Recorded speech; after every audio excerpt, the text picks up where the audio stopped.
Mine is Emmett Johnson, the running back from Nebraska. So he is about just under that 6 foot, about 200 pounds. Yeah. Um, he has really good vision. He sets up blocks really well and identifies the running lanes and is able to press at that line of scrimmage. And he has the patience there. He's got really good lower body agility to string together those cuts, and sometimes the defenders are just grasping after him. Um, he's versatile in different schemes. I think he can play inside zone, outside zone, and he makes those reads really comfortably.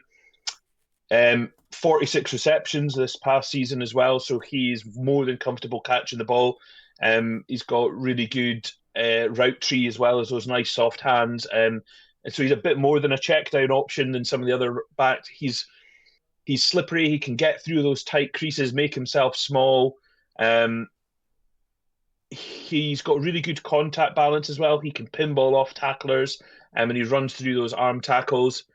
He's got an explosive burst, and he can handle a workload. I don't want him in pass protection, however.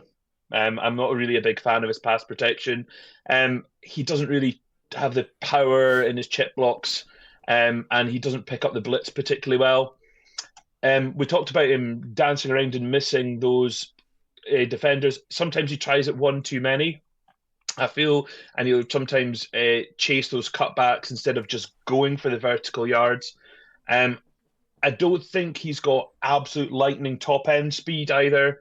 Um, but yeah, I think he's got quite a bit about him, and I quite liked what he would have to offer at the next level. Yeah, I had him at 6, but I agree with a lot of what you've said there. It's in terms of the situation here. So I think he's a quick trigger, space orientated running back who's got the legitimate receiving options, smooth lateral movement, explosive acceleration. But I think he projects more as a rotational back who adds value in Mm-hmm. the passing game rather than a true thumper, because I didn't particularly feel like his power profile was particularly strong. So if we start there, I don't think he's built to consistently finish through contact, and he struggled to force and grind out extra yardage. What was he had 2.95 yards after contact in 2025, which ranked 278th in the FBS. So considering he won Big Ten Running Back of the Year, that's extremely low. But he did force 66 missed tackles, which is the eighth most in the NFL. So you can kind of get an inkling of what type of back you're getting here. His contact balance through traffic, I thought he was easy to linebackers were able to just arm tackle him with no major issues, and there was not really any heavy collisions to stop his momentum. He went down quite easily, and I don't feel like he's a natural goal line or 3rd and 1 option.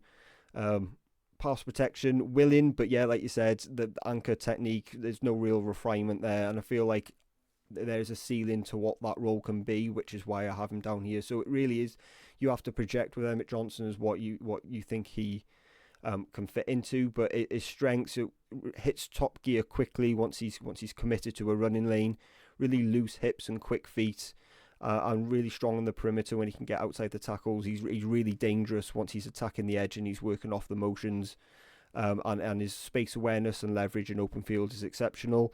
I'm just really worried about that with that power profile, how that looks in an NFL offense, and I think when it does, that makes you a situational running back rather than the feature.